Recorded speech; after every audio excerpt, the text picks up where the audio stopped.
The expectation and the norm is to win, and that is what we will be able to do here. I believe in the power of UCLA. It's a new day for UCLA football with new head coach Bob Chesney taking charge, and we need you to be a part of it. The right man is at the helm in Westwood, and the time is now for you to put your support behind the Bruins. UCLA football is ready to win, and we can't wait to see you this fall. Visit UCLABruins.com/tickets for more info on how to secure your seats for the 2026 season. Go Bruins!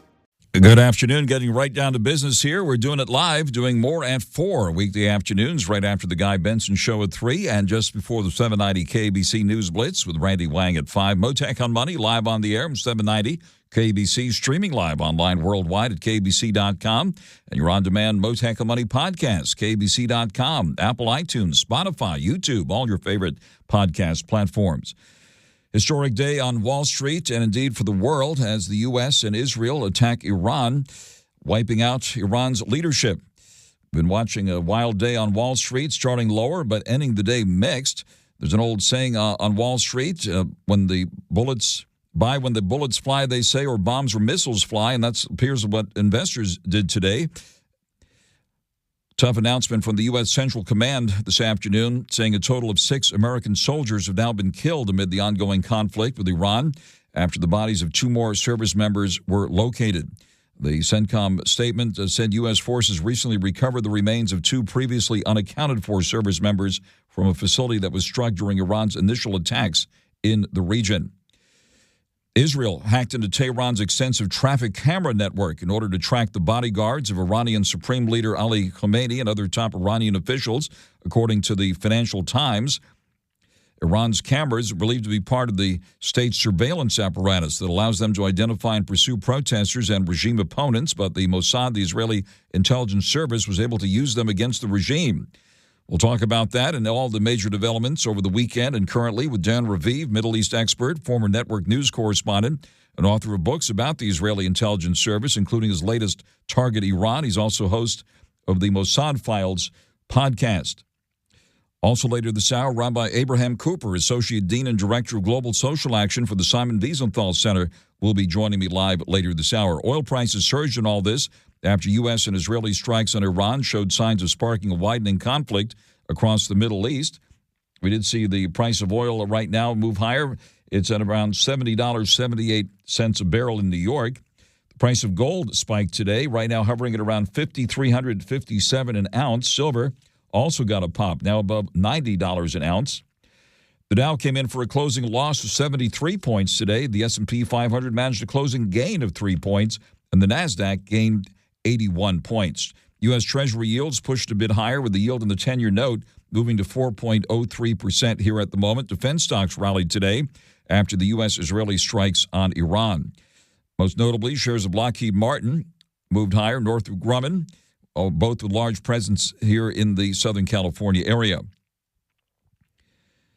Worries that attacks in Iran could spur a lasting increase in energy prices, causing a sell-off in government bonds today, with that yield pushing above 4%. Airlines, of course, very energy sensitive. Global carriers extended cancellations and rerouted flights to avoid the Middle East today.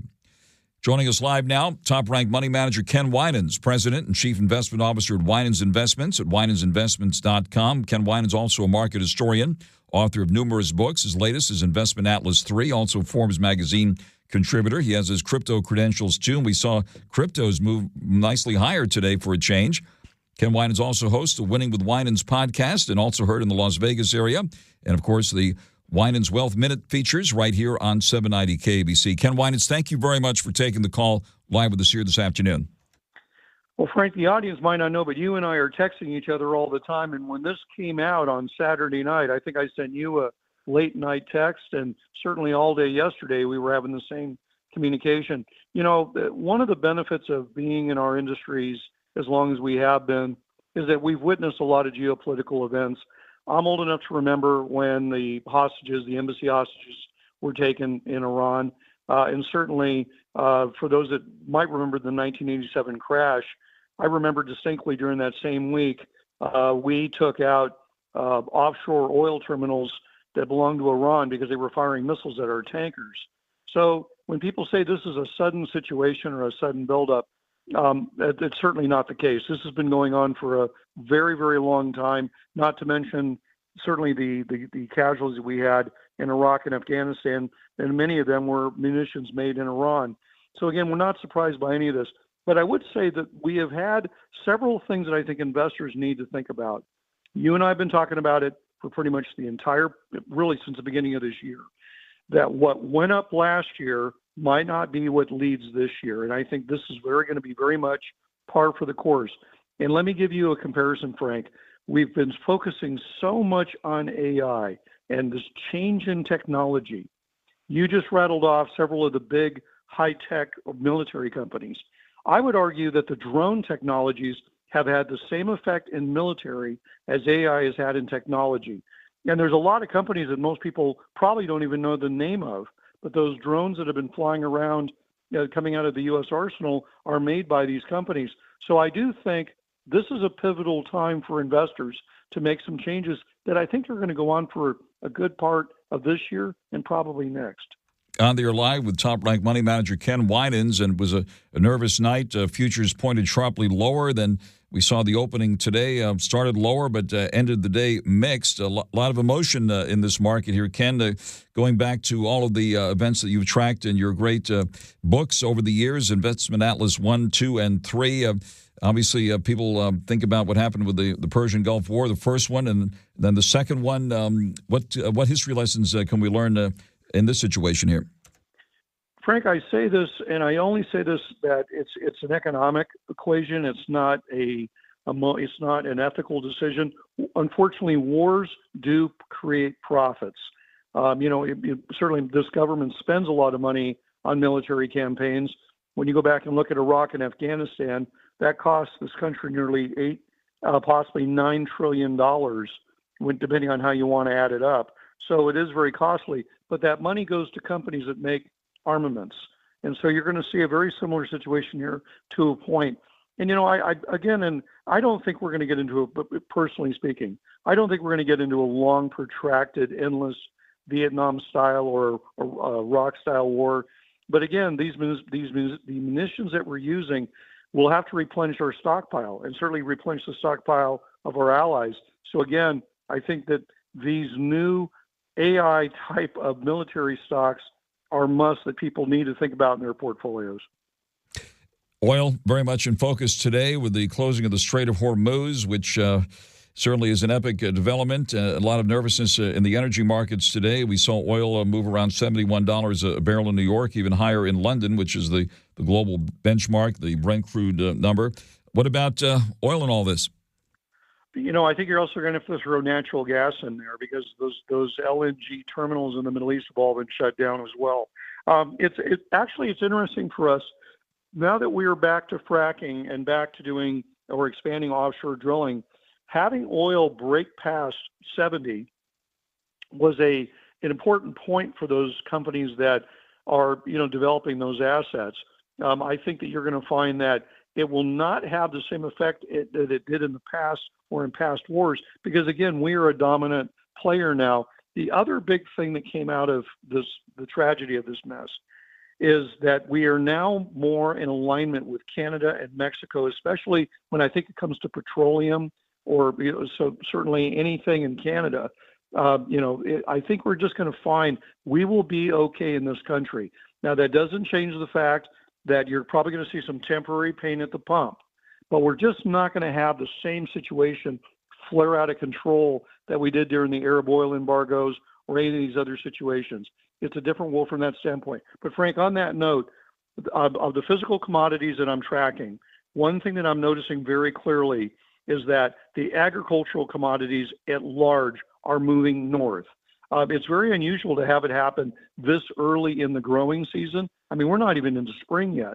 There's snow still on the ground in the Midwest, but you're looking at soybeans are moving up, wheat is moving up, oats are moving up. It's all going in a positive direction. So I think our farmers are going to have a pretty good year. The markets are telling us that the Midwest will have a good season. All right. What about those who are trying to harvest crypto these days? Ken Winans, I know you also have your crypto credentials. We've seen Bitcoin have a a rough, year, pulling back to as low as 60, half of where it was at its high point last year at 126,000. Right now, it did move above 70 today. Bitcoin moved above 70,000. Right now, at just shy of 69,000. But it has it seemed to have gotten a bounce in the last 24 hours or so. What are your thoughts about the latest moves in Bitcoin and the other cryptos here? You know, it's pretty funny that you'll always leave it to the financial community to come up with novel ways of trying to trade things. And there's a strategy called a pair strategy, where I guess they're looking at going long gold and short Bitcoin or short Ether, or the same with silver. One of the big surprises today for me, Frank, it's not a surprise that crypto moved higher, but it was a surprise that silver did not today. Silver and copper actually were down on the day. And again, I think it's just, again, the reallocating of these alternative type of strategies in these portfolios is having a play. I mean, I do think that if you can have Bitcoin and Ether begin to form meaningful bottoms, meaning there's not a lot of selling, not necessarily a spike back up. Spikes are not necessarily the best thing for the long-term trend. But if you really do start consolidating down here, I think you'll start seeing more money will move back in that direction. What about the ETFs? I'm getting some emails about IBIT, for example, or BITO, some of the ETFs related to Bitcoin, and of course, the list goes on. You know what? I think that IBIT especially, I mean, a lot of people, that's kind of the benchmark for Bitcoin. For a lot of people who don't want to worry about wallets and security measures, they just want to be in something that trades kind of like GLD does for gold in the ETF space. I think it's fine. It's more than earned its place to be treated as a respectable ETF. I personally would have no trouble putting it there. What I would just suggest is this. Some people love to get into brand new ETFs.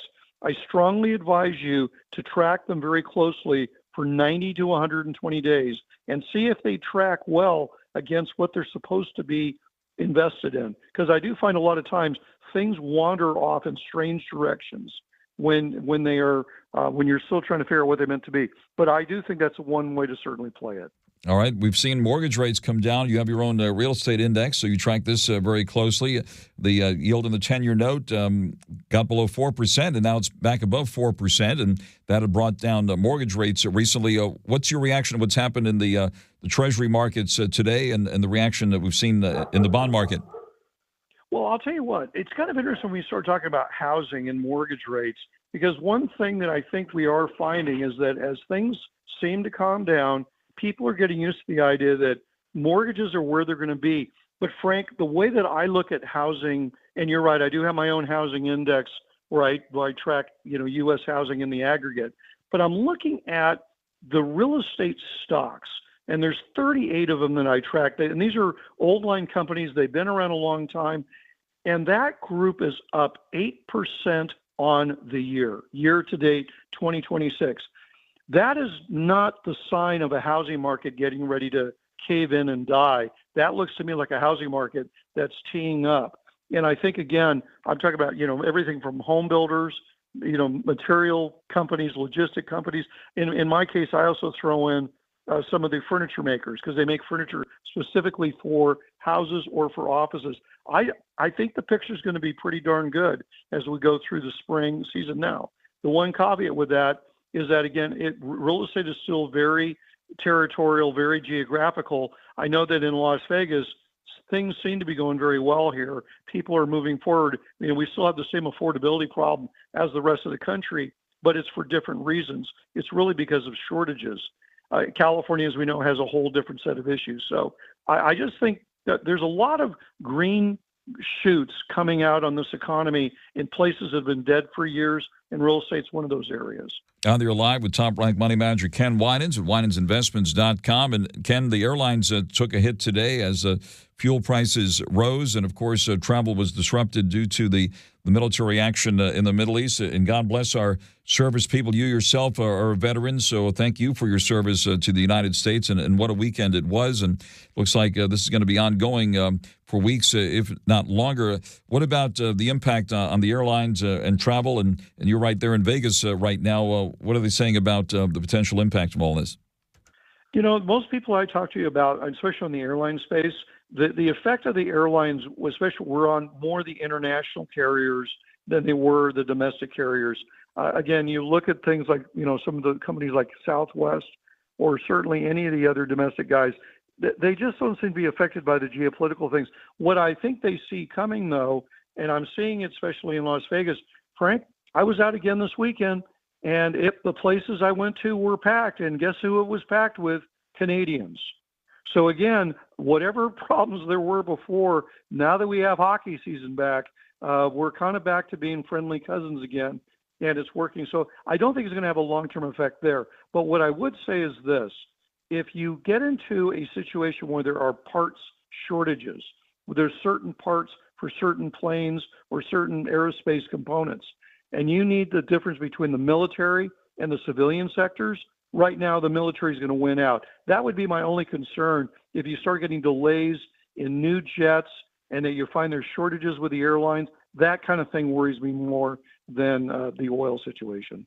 All right, certainly the defense names got a pretty big bounce today. I'm looking at Lockheed Martin up more than $22 at $676 and change. Boeing, which had a rough couple of years, up more than $2 today to $229 and change. Northrop Grumman up nearly $44 to $768 and change. Any favorites there in the defense sector and any other specific places where you'd be putting money now and or taking off the table? Well, here you go, my friend. I'm going to give you some new names to add to your defense list. Old GE, the old symbol, but it's now GE Aerospace. You're also going to want to look at Kratos Defense, CTOS. They're a drone maker. And now it's a very volatile stock, but it was up 5% today. You also want to take a good look at Curtiss-Wright, the old aerospace company. Another name that most people have never heard of before, a company called Howmet, HWM. And then this one's kind of has a funny name, Moog, MOG/A. And I'm going to throw RTX into that mix too. Those are all defense names that have to do with missiles, drones, part components to radar systems. That's where this war is going. It's not boots on the ground. It's what's these amazing new technologies. In the oil space, I'll tell you, I think there's some names that I would look at, but Imperial Oil is one that I own, and it's in buy position. I also like in the natural gas transportation area, Williams Group. And then, of course, I think, again, we talk about, IBIT in the crypto space. I still think if anybody is underweighted in the metals, especially gold, go buy GLD, the ETF for gold. I think, again, this is a time for people to pivot. Pivot now, because otherwise you're going to watch the horse continue to run, way past the barn. All right, and then there's Apple. It got kind of buried in all the news today. Apple unveiling a new iPhone, the 17e, a new iPad Air. And Apple stock closed slightly higher today. What about that? What would normally be a big announcement, but got kind of buried today in all the other big news? I think the way the market reacted to it, it certainly wasn't down, but it wasn't up. I'm just looking at the simple fact that in the last 20 months, Apple has gone up a whopping 5%. Just doesn't excite me. I'm looking for not necessarily new as in famous new, but the simple fact of the matter is Apple needs to develop something new, in my opinion, or maybe they make their media plays work out better, such as what they did with the F1 movie, which is one of my new favorite all-time movies. But you got to see more of that from Apple. And I also think, too, final point, like a lot of the California-based tech companies, there's a serious amount of soul searching going on right now with the billionaires tax, the headquarters tax. And I do think you're going to see some of these giants beginning to wanting to relocate out of California. Ken, thank you very much for taking the call on this historic day today. That is top-ranked money manager Ken Winans, President and Chief Investment Officer at Winans Investments at winansinvestments.com. And the books include Investment Atlas 1, 2, and 3, Forbes magazine contributor. And be sure to catch the Ken Winans podcast, Winning with Winans, also heard in the Las Vegas area, and the Wealth Minute features here in 790 KBC. Ken, thank you very much for joining us live here this afternoon. My pleasure, Frank. Take care. When you really need care, you need 24/7 access to a care team, not a maze of paperwork from a third party. Every day, America's hospitals and health systems show up for you. Navigating healthcare can feel overwhelming, but you can count on real doctors, real nurses, real people, providing quality, around-the-clock care when you need it most. They're in your corner, in communities across America. Your neighbors, your lifelines, right beside you, holding your hand and helping find answers. That's what putting patients first actually means. Learn more at strengthenhealthcare.org. Brought to you by the Coalition to Strengthen America's Healthcare. The expectation and the norm is to win, and that is what we will be able to do here. I believe in the power of UCLA. It's a new day for UCLA football with new head coach Bob Chesney taking charge, and we need you to be a part of it. The right man is at the helm in Westwood, and the time is now for you to put your support behind the Bruins. UCLA football is ready to win, and we can't wait to see you this fall. Visit UCLABruins.com/tickets for more info on how to secure your seats for the 2026 season. Go Bruins! Mixed finish for stocks after a rough start. The Dow down 73 points at the closing bell. S&P 500 up 3. The Nasdaq up 81. The volatility index spiking today by 8%. Gold got a pop. Right now at $5,357 an ounce. Silver above $90 an ounce at $90.10. Crude oil futures also moving higher. Right now hovering at around $70.78 a barrel in New York. Bitcoin moving mostly higher today. Did kiss 70K once again. Right now just below 69,000. Moteca Money continues here in 790 KABC. Nervous start, lower start on Wall Street, but a mixed finish today with oil very much in focus as Iran closed the Strait of Hormuz following the dramatic developments over the weekend. Israel and the U.S. pounding Iran in the early morning hours. In Iran, the attacks continue in a campaign that President Trump said would likely take several weeks with the Iranian leadership wiped out. Joining us live now is Dan Raviv, Middle East expert, former network news correspondent, author of books about the Israeli intelligence service, including his latest, Target Iran, also host of the Mossad Files podcast. Dan Raviv, thank you very much for taking the call live with us here this afternoon. On an action-packed afternoon. Good to be with you, Frank. Yes, sir. Give us your reaction to the epic news over the weekend. Well, I mean, the epic part of it really is that in the first hour of the outbreak of this war, early Saturday morning in the Middle East, the leader of Iran, the supreme leader, Ayatollah Khamenei, was killed.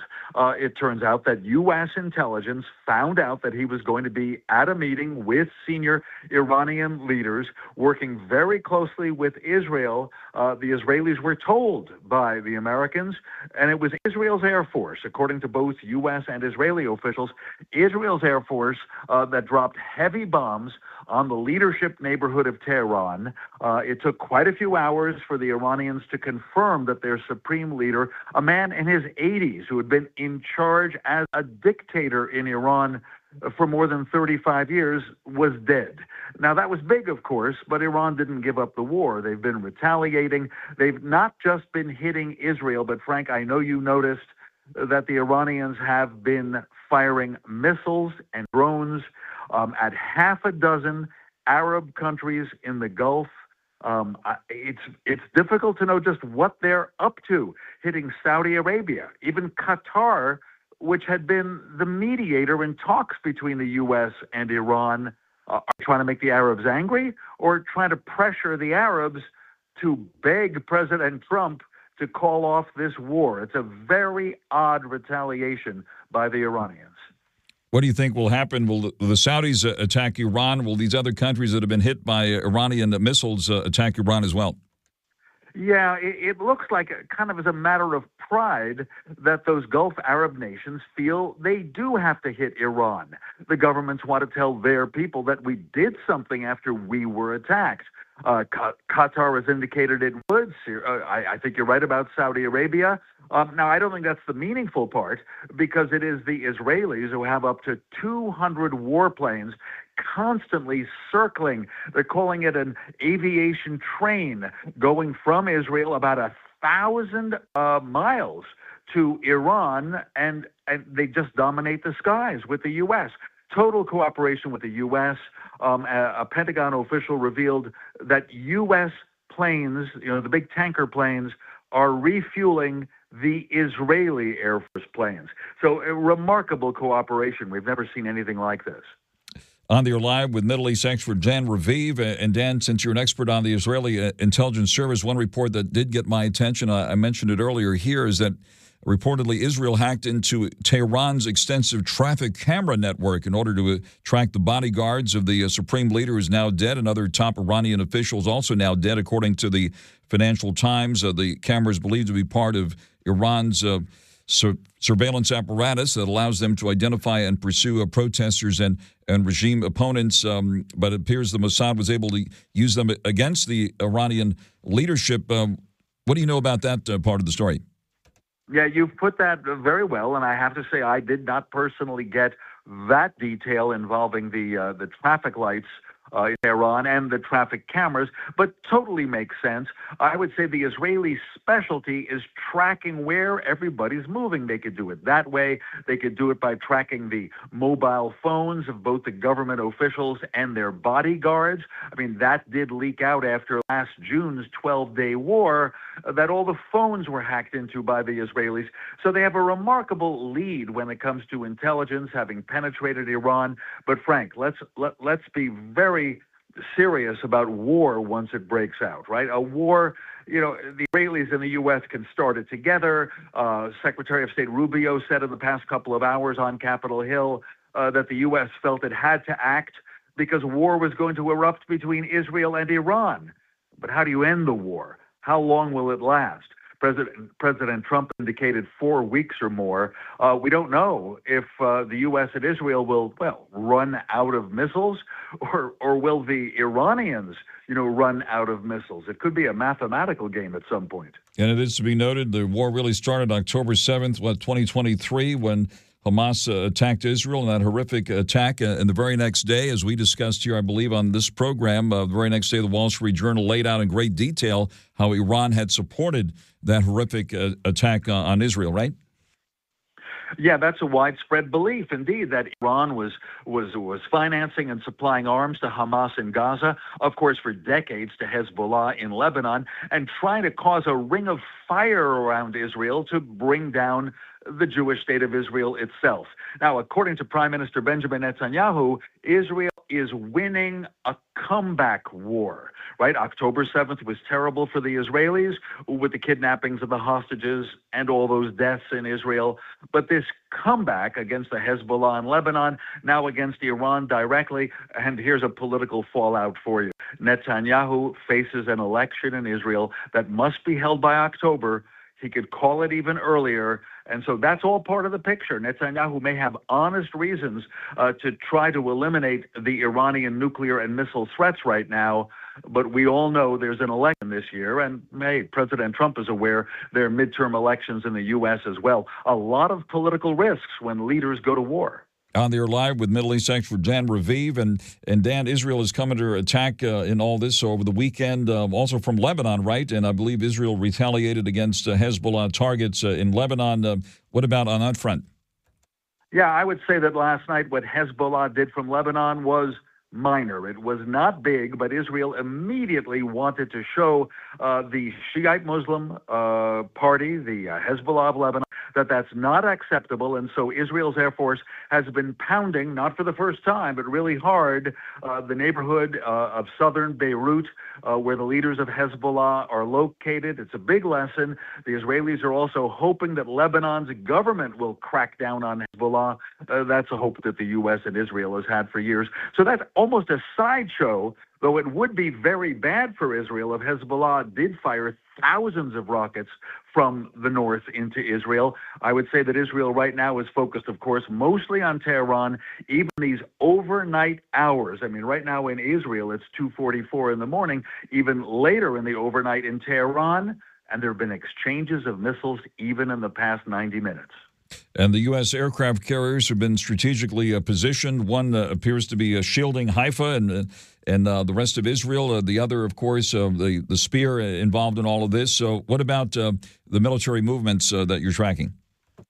Yeah, what a good point. The former head of Central Command, David Petraeus, referred to the aircraft carrier Abraham Lincoln as Honest Abe, I guess that's what they call it in the U.S. Navy. An Honest Abe is located just outside the Strait of Hormuz, near the Gulf countries that need protection right now, but able to attack inside Iran. So the Abraham Lincoln aircraft carrier on the attack. Submarines can launch missiles, of course. Whereas the other aircraft carrier, the Gerald R. Ford, as you said, in the Eastern Mediterranean, kind of between Cyprus and Israel, a lot of shooting down of incoming missiles and drones. I understand the U.S. has been helping Israel. By the way, you might have noticed not a lot of information from the U.S. military. They are mourning the loss of 6 U.S. service personnel, right? Most or all were killed in Kuwait by incoming fire from Iran. And President Trump said it's really a shame. These things happen in war. But beyond that, I am finding the Pentagon is not giving us a lot of detail. But obviously what the U.S. is doing is big. And President Trump says the biggest attacks on Tehran are still to come. Dan Raviv, former network news correspondent, a familiar voice to radio listeners worldwide, also Middle East expert and author of numerous books on the Israeli intelligence service, including the book Every Spy a Prince, which was written some years ago, and we've been talking ever since. Dan Raviv, thank you very much for that thorough update live with us here this afternoon. My pleasure, Frank. The expectation and the norm is to win, and that is what we will be able to do here. I believe in the power of UCLA. It's a new day for UCLA football with new head coach Bob Chesney taking charge, and we need you to be a part of it. The right man is at the helm in Westwood, and the time is now for you to put your support behind the Bruins. UCLA football is ready to win, and we can't wait to see you this fall. Visit UCLABruins.com/tickets for more info on how to secure your seats for the 2026 season. Go Bruins!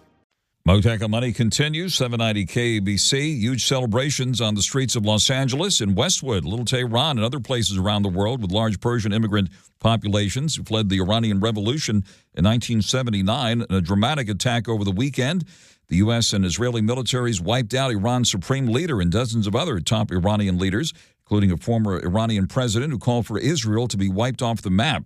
Those leaders have been killing their own people in demonstrations recently in Iran as the Iranian economy collapsed. Meanwhile, Israel and the U.S. pounding Iran today in a campaign that President Trump said would likely take several weeks. Iran and its allies did hit Israel today with missiles in Gulf states and targets critical to the world's energy production, including the shutting down of the Strait of Hormuz. Following all of these epic developments closely, joining us live now is Rabbi Abraham Cooper, Associate Dean and Director of Global Social Action for the Simon Wiesenthal Center Museum of Tolerance in West Los Angeles. Rabbi Cooper, thank you very much for taking the call here, and give us your reaction to these epic developments.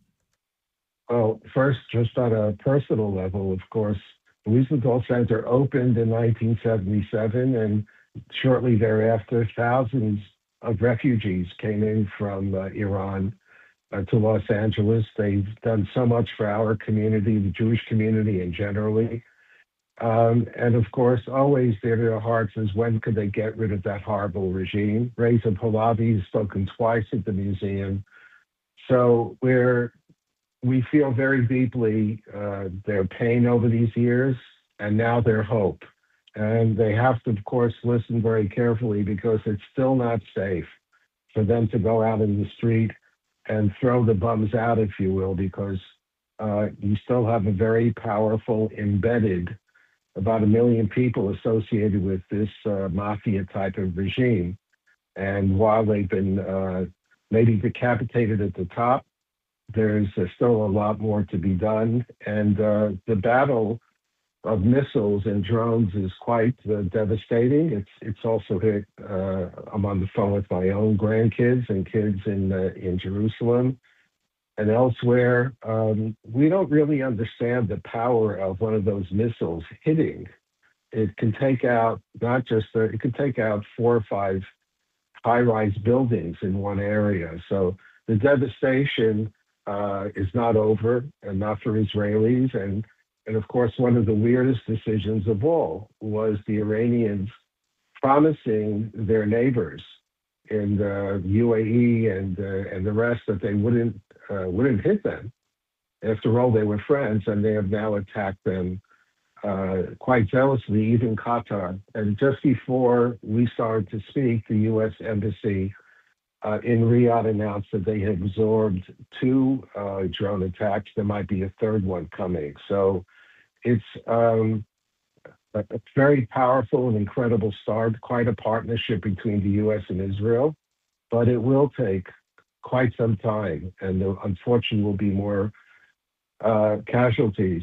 Having said all of that, when you speak to someone who fled Iran, who still has loved ones there, just the idea that this regime now is being cut off at the top is just sort of an empowerment. It's a boost, and maybe a reboot for the histories of their own families. On there live with Rabbi Abraham Cooper at the Simon Wiesenthal Center and Museum of Tolerance in West Los Angeles.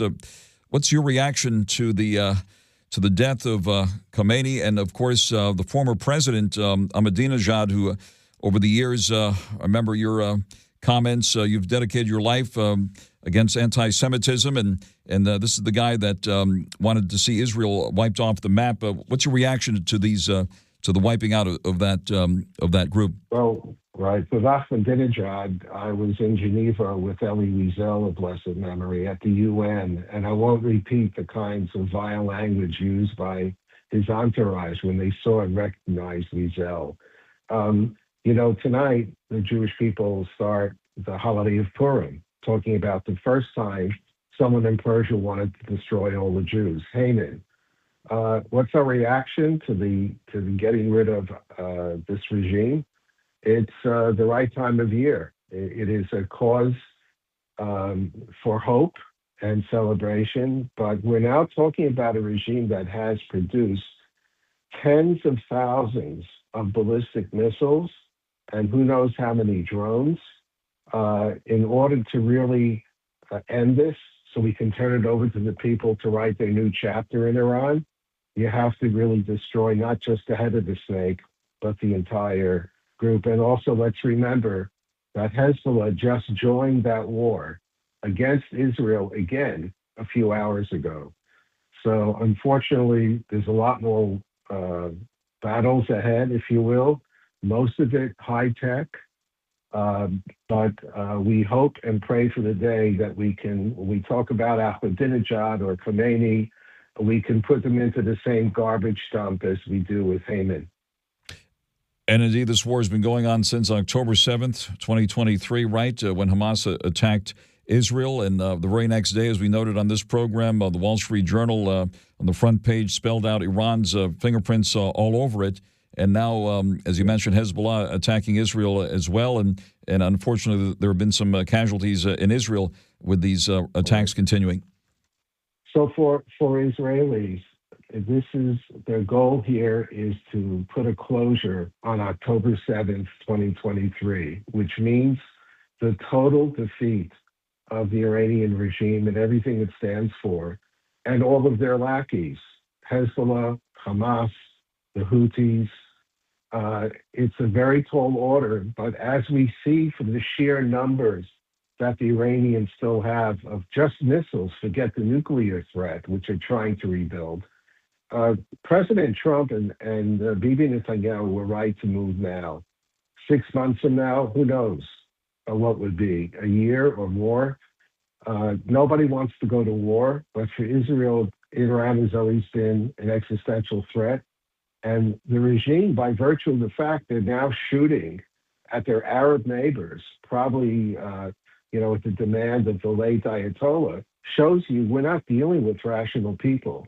We're dealing with people who feel they're on a mission from God, a weird and outrageous worldview, but deadly dangerous. And whatever you think of President Trump domestically or other issues, you have to give him credit for taking the top off of this snake. Without it, in a very short period of time, those ballistic missiles could have been landing on the East Coast of the United States. Rabbi, thank you very much for taking the call on this historic news. And as Purim begins, thank you very, very kindly for for joining us. We'll keep an open line to you as we follow what's happening very, very closely. That is Rabbi Abraham Cooper, Associate Dean and Director of Global Social Action for the Simon Wiesenthal Center Museum of Tolerance in West Los Angeles, live with us here on Motek on Money on 790 KABC. On this historic day, we saw the stock market sell off, but then turned around and closed mixed. The Dow down 73 points today. The S&P 500 up 3, and the NASDAQ gained 81. Gold is above $5,300 an ounce. Crude oil just shy of $71 a barrel. Stay tuned now for the 790 KABC News Blitz with Randy Wang. I'll be back with more at 4 tomorrow here on 790 KABC.